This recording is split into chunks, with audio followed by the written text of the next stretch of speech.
আজকে একটা শুধু আমরা মিস কল দিলাম। এই মিস কলের পরে যখন অরিজিনাল কল আসবে তখন আপনারা বুঝতে পারবেন জাতীয় পার্টি কি জিনিস। জেলা প্রশাসক মহোদয়, police super, DIG, police commissioner, গোয়েন্দা বিভাগ, র্যাব, যত সংগঠনের লোকেরা আছে আপনাদের উত্তরসূরির কাছে জেনে নেবেন রংপুরে জাতীয় পার্টির ইতিহাসটা কি, রংপুরে জাতীয় পার্টি কি করতে পারে এবং কি করতে পারে না সেটা আপনাদের উত্তরসূরিদের কাছে জেনে নেবেন। আমরা একটা শান্তিপ্রিয় দল, আমরা কোনো ভাঙচুর, জ্বালাও পোড়াও, অগ্নিসংযোগ, মারামারি পছন্দ করি না।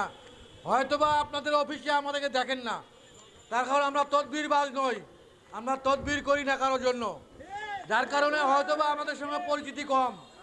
কিন্তু এমন সময় আসবে হয়তোবা দেখবেন সেই সময় 1991 সালের 5ই জানুয়ারি তৎকালীন জেলা প্রশাসক রিকশার উপরে দাঁড়িয়ে হোসেন মোহাম্মদ এরশাদের মনোনয়নপত্র বৈধ করতে হয়েছিল। এটা আপনাদের জানা থাকা দরকার। আমরা চাই না সেরকম পরিস্থিতি সৃষ্টি হোক।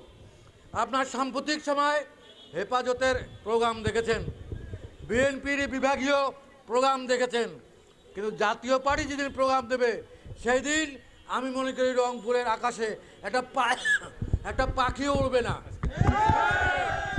আজকে একটা শুধু আমরা মিস কল দিলাম। এই মিস কলের পরে যখন অরিজিনাল কল আসবে তখন আপনারা বুঝতে পারবেন জাতীয় পার্টি কি জিনিস। তা আমরা সেদিকে যেতে চাই না। আমরা চাই আমাদের এই মিথ্যা মামলা ওই 15 দিনের মধ্যে যদি প্রত্যাহার না করেন, আবার 15 দিন পরে আপনাদের সঙ্গে আমাদের দেখা হবে সেদিন। আমরা স্বরাষ্ট্র উপদেষ্টা সহ প্রধান উপদেষ্টাকে অনুরোধ করব, এই মিথ্যা মামলা প্রত্যাহার করেন, হয়তো কাউকে হয়রানি করবেন না। এই দেশ 1000 মানুষের রক্তের বিনিময়ে অর্জিত এই দেশ। আজকে 30,000 মানুষ, আজকে কেউ পা হারিয়েছে, কেউ চোখ হারিয়েছে, কেউ হাত হারিয়েছে। আজকে এই অবস্থায় এই দেশ স্বাধীন করেছি।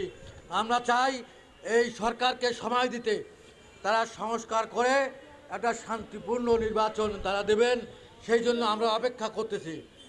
আর এর মধ্যে জাতীয় পার্টির উপরে কোনো ধরনের হামলা মামলা যদি হয়, আমরা আর মুখে কথা বলবো না, আমরা রাজপথেই তার প্রমাণ। রংপুরের মাটি, জাতীয় পার্টির ঘাঁটি, মোস্তফা ভাই এগিয়ে চলো। আজকে হলো তাপমাত্রা 39 ডিগ্রি সেলসিয়াস। এই তাপমাত্রার মধ্যেও আমাদের বিভিন্ন উপজেলা, আমাদের ছাত্র যুব সংগঠন, আমাদের শ্রমিক সংগঠন, আমাদের 33টি ওয়ার্ড উপজেলা যারা আসছেন তাদেরকে আমার ব্যক্তিগত পক্ষ থেকে অনেক অনেক আমি অভিনন্দন জানাচ্ছি যে আসলে নিজ নিজ উদ্যোগে আসছেন। কাউকে আমরা একটা চা খাওয়ার পয়সা দিতে পারি নাই, এজন্য আমি আপনাদেরকে ধন্যবাদ জানাই।